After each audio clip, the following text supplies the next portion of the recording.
बिस्मिल्लाहिर्रहमानिर्रहीम अस्सलामु अलैकुम वरहमतुल्लाहि वबरकातुहू। बच्चों, आज हम इस्लामिया जमात 11वीं उसका बाब दोम रिसालत मोहम्मदी सल्लल्लाहु अलैहि वसल्लम की खुसूसियात उसकी मश्क हल करने जा रहे हैं। तो आप सफ़ा नंबर किताब का 25 निकाल लें और सबसे पहले हम MCQs देखेंगे। MCQs नंबर 1 है, रिसालत का लुग़वी माना क्या है? जवाब है बे, पैगाम पहुँचाने को कहते हैं। और उसके बाद अंबिया किराम अलैहिस्सलाम की तरफ से भेजे जाने वाले अल्लाह के कलाम को क्या कहते हैं? जवाब है जीम, यानी कि वही को कहते हैं। उसके बाद मुसलमा जो था शख्स, उसने नबूवत का दावा किया तो आप सल्लल्लाहु अलैहि वसल्लम ने उसे क्या ठहराया? कज़्ज़ाब। तो ये जवाब है अलिफ। उसके बाद नबी सल्लल्लाहु अलैहि वसल्लम के बाद क़यामत तक कोई नबी नहीं आएगा, इस अकीदे को क्या कहते हैं? जवाब है दाल, यानी कि अकीदा ख़त्म नबूवत। उसके बाद जंग यमामा में सहाबा किराम ने कसीर तादाद में शहादत नोश की और दिफा किया किसका? अकीदा ख़त्म नबूवत का। जवाब है अलिफ।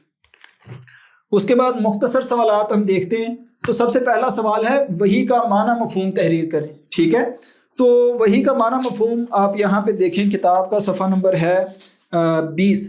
किताब के सफ़ा नंबर 20 पे आप देखेंगे तो आपको वही का माना मफहूम, ये तारीफ़ और इसके अक़साम आएंगे।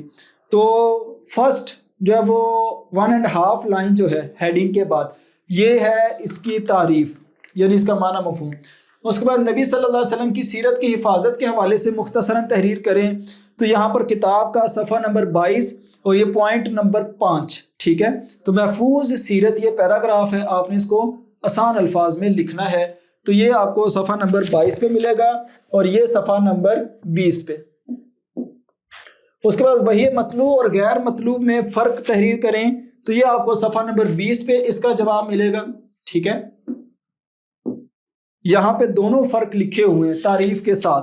उसके बाद रिसालत मोहम्मदी की 2 इम्तियाज़ी खुसूसियात लिखें। तो यहाँ पर 7 से 8 इम्तियाज़ी खुसूसियात लिखी हैं। आप जो भी लिखेंगे, आलमगीरियत, अबदियत, कामिलियत, वो सारी की सारी इसी में आ जाएंगी। उसके बाद नबी सल्लल्लाहु अलैहि वसल्लम के कोई से 4 मोजज़ात तहरीर करें। तो यहाँ पर ये सारे के सारे मोजज़ात तहरीर किए गए हैं, वो आपने लिखने हैं। सफ़ा नंबर 23 पर फर्स्ट पैराग्राफ आप देखेंगे, नबी सल्लल्लाहु अलैहि वसल्लम के जिस्म मुबारक से खुशबू आती थी, चाँद के 2 टुकड़े होना, हाथों से पानी का निकलना, खाने का ज़्यादा हो जाना, ये सारे के सारे क्या हैं? मोजज़ात हैं। उसके बाद तफसीली सवाल क्या है? अकीदा ख़त्म नबूवत पर तफसीली नोट लिखें। तो आपने सबसे पहले क्या करना है? अकीदा ख़त्म नबूवत का माना मफ़हूम बयान करना है। उसके बाद फिर आपने अकली और नकली दलाइल तहरीर करने हैं। जिस तरह कि आप पिछले लेक्चर में आपने गौर से सुना होगा कि आपके सामने एक तरफ नकली दलाइल थे, दूसरी तरफ अकली दलाइल थे, फिर सहाबा का इजमा था, वो आपने कोट करना है। उसके बाद किन लोगों के खिलाफ, 2 जो कज़ाब थे उनके खिलाफ लड़ाई लड़ी गई, जिहाद लड़ा गया, वो आपने बताना है। पाकिस्तान का आइन क्या है, उसकी रूह से अकीदा ख़त्म नबूवत क्या चीज़ है, वो आपने बताना है। और आखिर में अकीदा ख़त्म नबूवत का तकाज़ा क्या है, ये आपने जिक्र करना है। तो आपका तफसीली सवाल जो है मुकम्मल हो जाएगा। तो बच्चों, यहाँ पे हमारा सबक मुकम्मल होता है।